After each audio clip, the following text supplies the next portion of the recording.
Hello, my friends, and welcome back.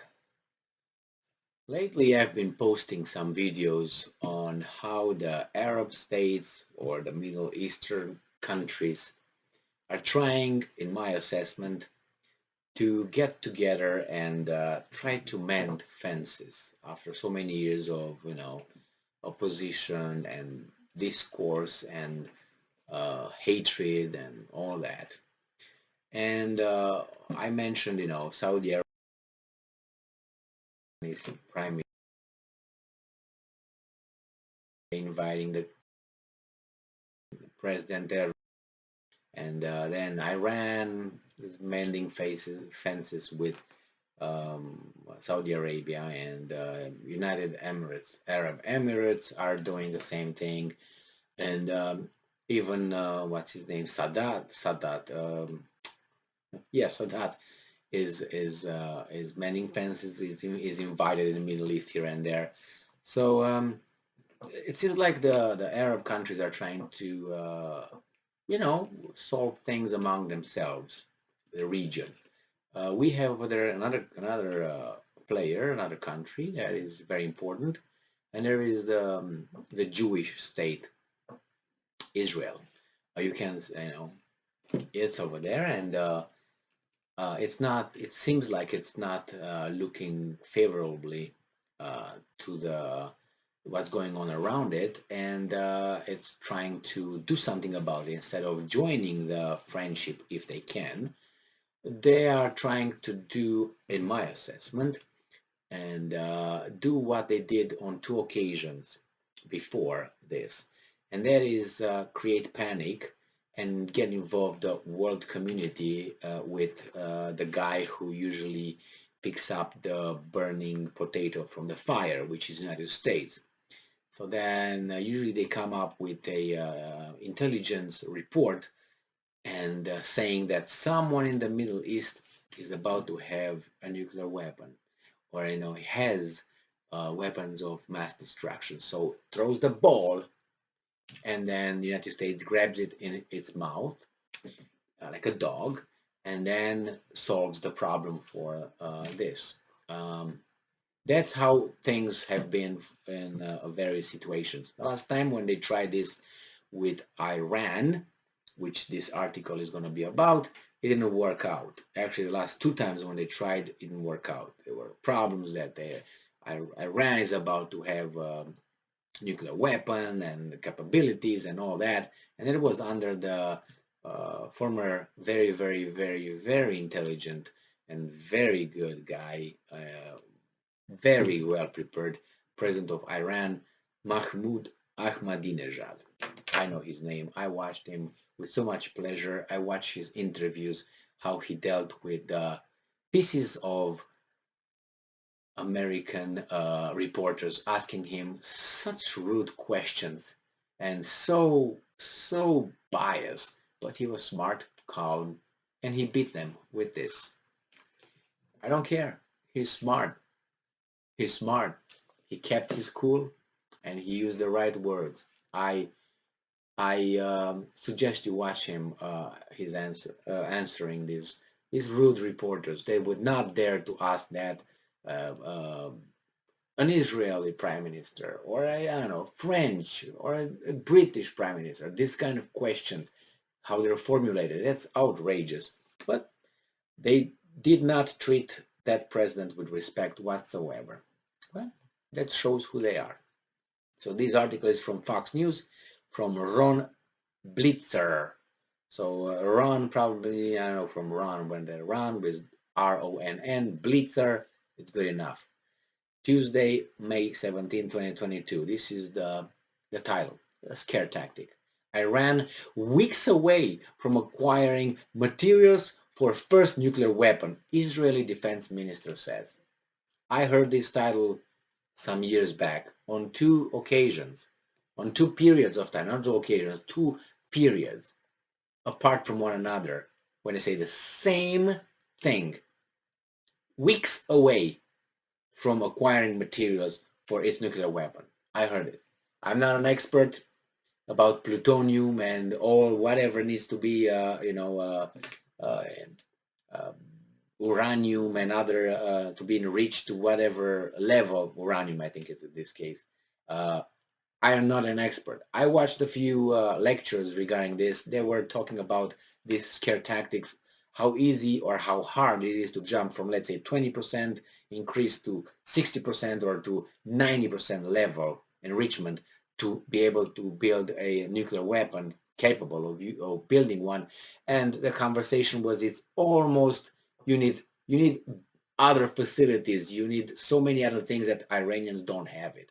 But those were physicists, not me. Look online, you find them. They're there. It's on YouTube. And find out how probable it is. So the thing with weeks away, without nobody noticing, I think based on what I remember from those lectures, it's almost impossible. Not almost impossible, because it's possible, but the chances are slim. That's a better word.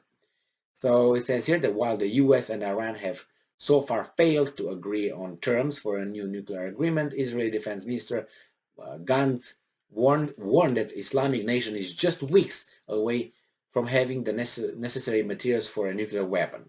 He tweeted the claim in Hebrew when posted about remarks he delivered at Israel's Richmond University. The Jerusalem Post reported on a speech relaying that Iran currently produces uranium at an enrichment level of 20% while already having 60 kilograms of 60% enriched material.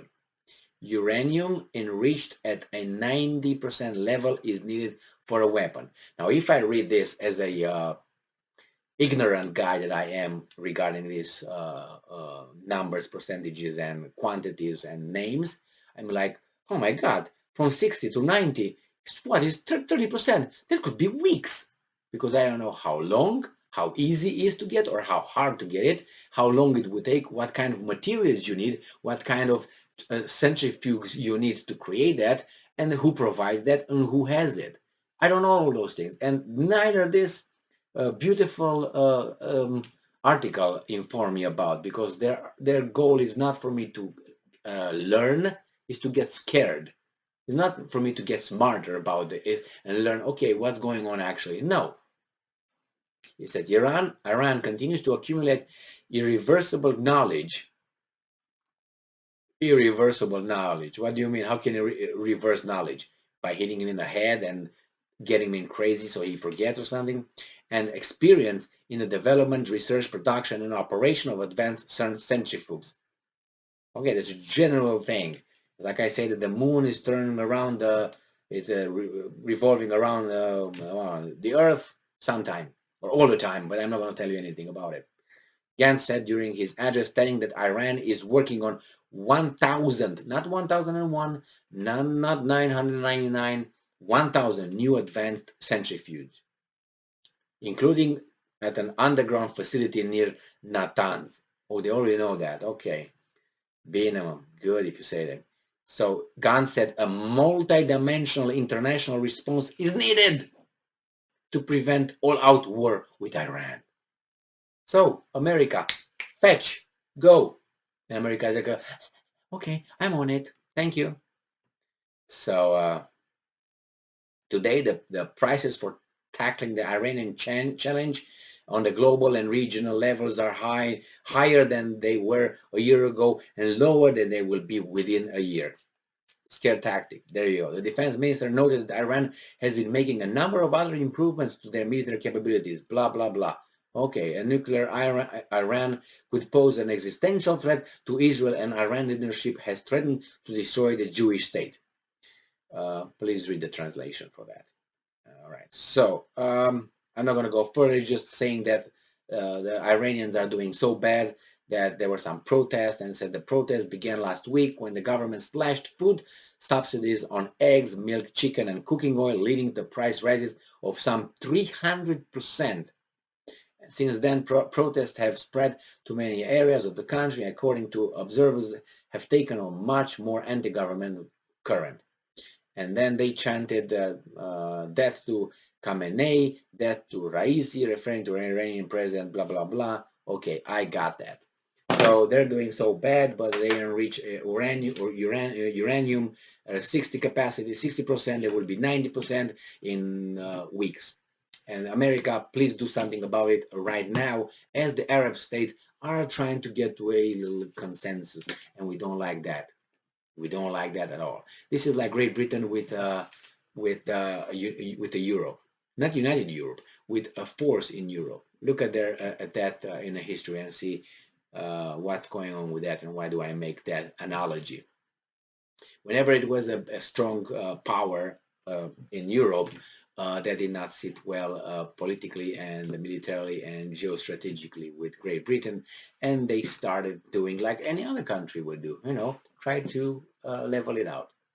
So yes, be scared by Israel because they tell us to be, and please look for some videos on what I told you about the enrichment of uranium and see how fast that gets and what you need for that and how soon that could be done. Please don't watch politicians, all right? But watch physicians. Thank you very much for being not Fauci. He's not a physician, but anyway, thank you very much for being with me again today. Stay strong, stay smart, look for the truth, and be just. See ya.